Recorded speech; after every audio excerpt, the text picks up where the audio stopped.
This is Lisa Niver from We Said Go Travel, and you're finding me today in sunny Seattle at the Fairmont Olympic Hotel. It is beautiful here. I'm out behind the pool. I am steps away from Pike Place Market, the art museum, and I saw a giant Ferris wheel. I can't wait to take you around Seattle. I went to Georgetown to the oldest bar and had an amazing time with new friends. I can't wait for tonight's underground tour. See you here at the Fairmont in Seattle.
These 300-pound crystal chandeliers you can see above me and behind me were moved from the Georgian restaurant, Crystal by Crystal.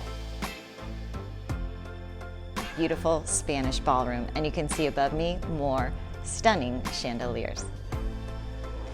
These Italian terrazzo tiles were lovingly restored. They are the originals from 1924 when this hotel first opened.